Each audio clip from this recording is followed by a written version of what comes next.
Hello,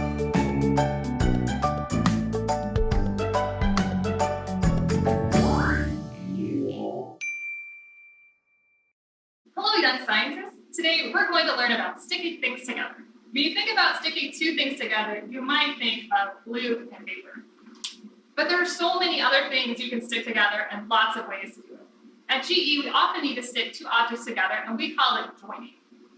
When we build a big complex machine like an airplane engine, we need to build it in lots of smaller parts and assemble them together.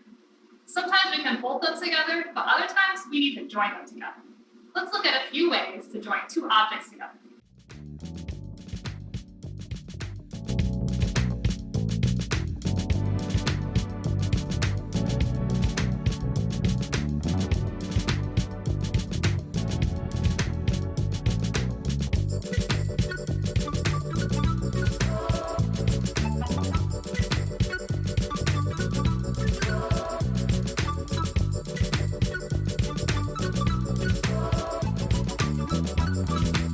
At GE, we join a lot of metals and ceramics together, which requires very high temperatures and special equipment. We can't do that at home, but we can do experiments at home that use the same basic scientific principles.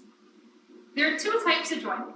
Let's talk about the first type, similar joining, where two objects of the same material are joined together. This is most often done by melting the material at the interface between the two objects to fuse them together, and then cooling it down to solidify it. It can be two large items that are joined together on a single surface, or it can be like 3D printing, where a laser melts lots of little particles and fuses them together until a big piece is built up. Let's do some examples together.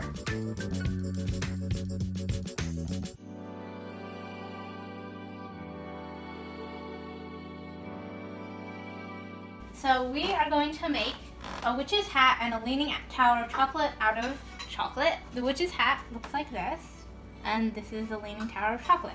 So first, we're going to do the witch's hat.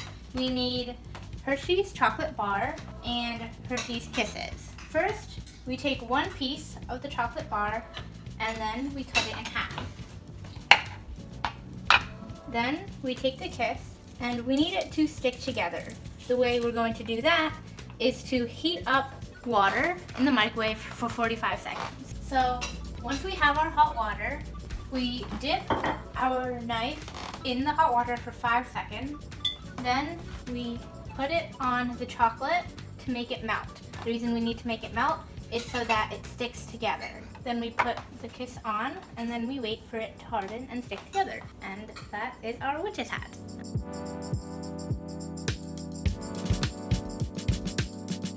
So now we're going to make a leaning tower of chocolate, like this. First, we're going to take our Hershey's chocolate bar and cut it into squares like before. Then we take a few kisses and then we put them in a microwavable bowl to put in the microwave for 30 seconds. And then after that 30 seconds, we're going to mix and put it in for another 10 seconds. Okay. Now that the chocolates are fully melted, we will mix them to form one big giant blob of chocolates. And then we will use these chocolates to fuse together the Hershey's bar. So we take a blob and we put it on top of the bar and then stack the other bar of chocolate on top of it so it leans a little so we can make a leaning tower. Then we repeat. You can do this as many times as you want and make it as tall as you want. Then we have to put this in the fridge for 15 minutes to have it completely cool down. Sometimes you can't easily melt the materials, and so you need something to glue and adhere them together. Glues can work in a lot of different ways. Some molecules have tiny forces called van der Waals forces that act like little magnets towards other materials so they can hold two things together. In other cases, we can have chemical bonding, where the molecules can actually react with the surface of the objects and bond to it. Let's do some more examples.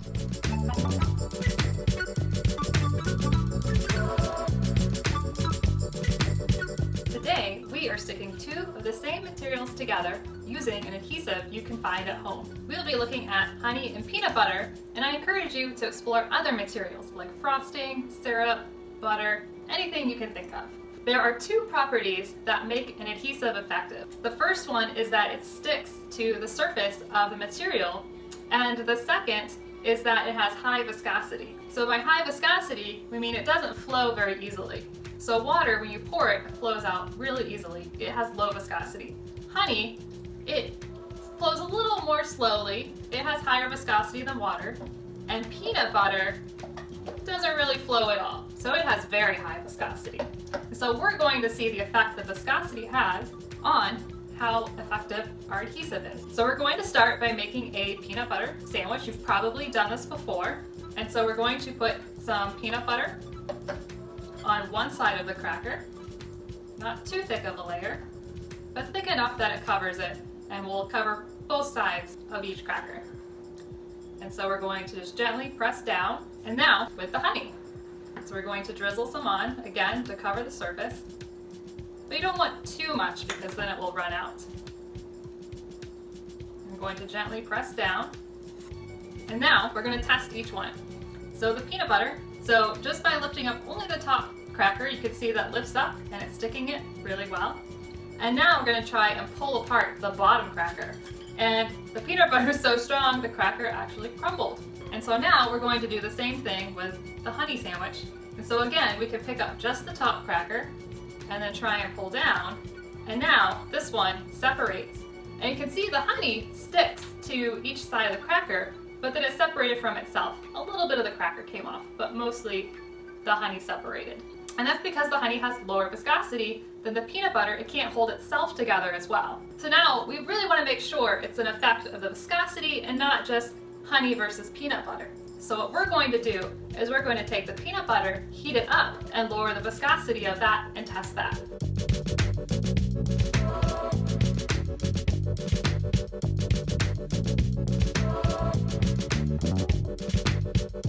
So I have some peanut butter here, and I'm going to microwave it.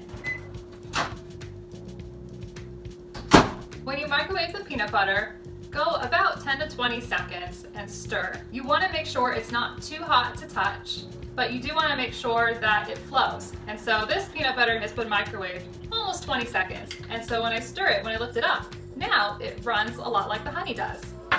So we're going to make a sandwich with this peanut butter now. We're going to put on a similar amount as we did with the first peanut butter sandwich. We want to cover the whole surface. We put our top one on and we press down. And now we can again lift it up, and this time when we separate it, it comes apart a lot more easily, a lot like the honey did. What we can do now is we can put this in the freezer and cool it back down and increase the viscosity of the peanut butter and test it again.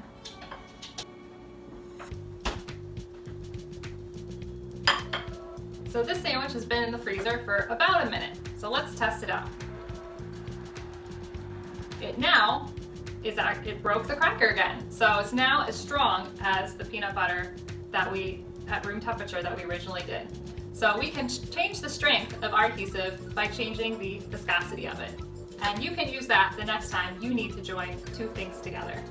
Previously in the video, we talked about similar joining where you join together two of the same material. Often we also need to join together two different materials. This is called dissimilar joining. Those different materials might be two types of metals, a metal and a ceramic, a plastic and a metal, or really anything else you can think of.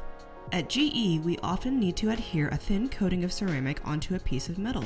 The ceramic coating protects the metal from high temperatures and corrosive air that can attack the metal and ruin it. One way to get the ceramic coating to stick and stay on for a long time is by using a mechanical bond, where the metal surface is made really rough and the ceramic particles are then melted and sprayed onto the metal surface. The ceramic fills in the nooks and locks onto the metal like a puzzle piece. We can do a spray coating process together. Ceramics require very high temperatures to melt, so instead we'll make a coating using chocolate, which melts at a lower temperature. Today we're going to do what's called thermal spray with chocolate. So what you'll need for this is a hair dryer, some kind of a plate or other material to put your coating on, some chocolate. You can take baker's chocolate or white chocolate chips and melt them down. You'll need a zester, a cup to hold your powder shavings, some kind of cardboard to create a tube, and a funnel. So what we're going to do to create our thermal spray gun is we have our hair dryer, we'll put our cardboard tube here, you tape the tube, and then we'll have a funnel on top, and this will feed our chocolate powder. To create the chocolate powder, you can just take your chocolate and your zester and zest it right into a cup. So we've moved outside because this can be a messy process. So you can see here I have my thermal spray gun, my powder in my cup.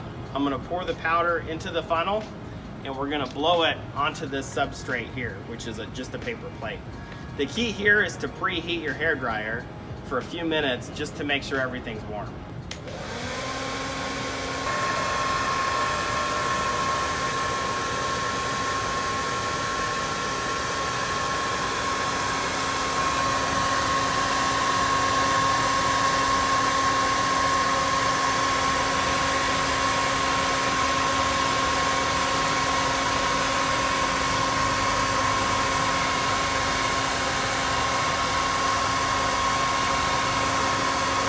So you can see here's our coating of chocolate that's melted onto the paper plate.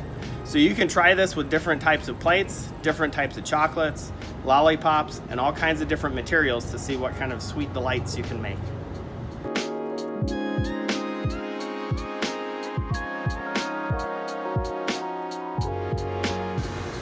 Hello, today we're going to make sticky ice. We just need a few simple things. We need some ice, some water, and some salt. Add some ice cubes to the water. And as you can see, the ice is currently not sticky. Put the string on the ice. It does not stick. What we're going to do is add a little bit of salt to the top of the string to make our sticky ice. So what's happening here is the salt is lowering the freezing temperature of water, which actually melts the ice cube. And as this sits for about a minute, the salt will become diluted and the ice cube will refreeze, attaching the string to the ice cube. All right, after waiting about a minute, we're going to lift the ice out of the water. You might be wondering why we have so many different ways of joining things together. That's because we have so many different types of materials. They all interact with each other in different ways, and there's no one single way to join everything together. Some materials don't melt easily, and glues don't stick to different surfaces in the same way. Can you think of other ways to join things together? Try them and see what works and what doesn't work. Make sure to check any new ideas with an adult to make sure they're safe. You can learn about how to test the strength of adhesives in our next video.